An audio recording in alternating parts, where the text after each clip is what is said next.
የአገሪቱን ፕሬዝዳንት ጋዜጣዊ መግለጫ እንዲሰጡ ያስገደደው የ10 ዓመት ታዳጊ ነገሩ እንዲህ ነው።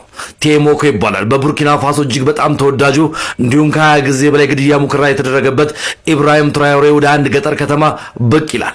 የ10 ዓመቱ ታዳጊ ታዲያ የእሱን ፎቶ በኪሱ በመያዝ ባደፈ ልባሱና በባዶ እግሩ እኚህን የሚወዳቸውን ፕሬዝዳንት ለማግኘት ይጎራ ይላል። ታዲያ ጸጥታ አካላት ይከለክሉታል። ይህንን ነገር ኢብራሂም ትራዮሬ ይሰማል። ግድ የለም ላኩት፣ ወደ እኔ ማናገር እፈልጋለሁ የኢብራሂም ትራዮሬ ንግግር ነበር። ታዲያ ሕፃኑም ወደ እሱ በተጠጋ ጊዜ በጣም እንደሚወደውና ኪስ ውስጥም የእሱን ፎቶ ይዞ እንደሚዞር ይናገራል። ኢብራሂም ትራዮሬ ግን አንድ ነገር ነው የጠየቀው። ስለ ቤተሰብ ንገረኝ ነበር ያለው። ቤተሰቦቼ በገጠር ነው የሚኖሩት፣ እጅግ በጣም ደካማ ህይወት ነው የምንኖረው። አባቴ ካንሰር ታማሚ ነው፣ እናቴ ደግሞ ግብርና እያገዘችው ነው የምንኖረው ምላሹ ነበር። አዳጊው ሕፃን ልጅ የሚያሳያቸው ፍቅር ልባቸውን ያርደዋል፣ በእንባም ይዋጣሉ። ወደ ከተማም ወስዶ እስከ ዩኒቨርሲቲ የሚያስችለውን የትምህርት ሁኔታ ይከፍሉለታል።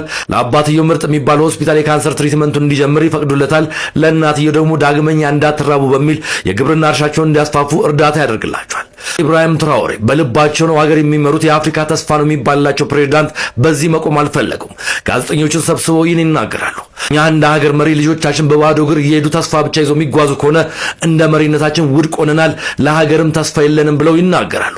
ታዲያ እነዚህን ህፃናቶች ተስፋ ይዘው ከፍ የሚሉትን እኛ ታሪክ ካልቀየርና ለነሱ ካልኖርን መሪ መሆናችን የቱ ጋ ነው?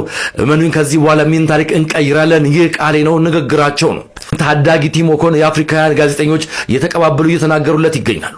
በብሩ ታዳጊ ይሉታል። ሌሎቹ ደግሞ አፍሪካውያን ፕሬዝዳንት ልብ ያራደ እንዲሁም ፕሬዝዳንቶቻችን ትናንሽ ድምጾችን መስማት አለባቸው፣ ይህንን ያስገደደ በሳለ ሕፃንም እያሉ ይጠሩታል። በዚህም አጋጣሚ አፍሪካውያን ለኢብራሂም ትራዮሬ ያላቸው ክብር ከፍ ብሏል።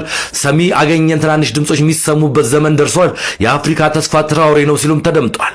በአንጻሩ ምዕራባውያን ግን አሁንም ትራዮሬን ለማስገደል የማይፈነቅሉ ድንጋይ የለም፣ ሁሉን ነገር እየሞከሩ ይገኛሉ። ሁሉም የቡርኪና ፋሶ አይኖች ወደ ኢብራሂም ትራዮሬ ናቸው።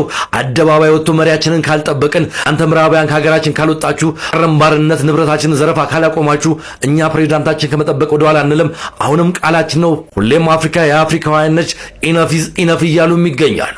እናንተስ በፕሬዝዳንቱና በልጁ መካከል የተፈጠረውን ነገር እንዴት ትገልጹልናላችሁ? በኮሜንት ሴክሽን ላይ መከተባችሁን እንዳትረሱ። ይህ የሚኖር ሕይወት ነው። ሰላም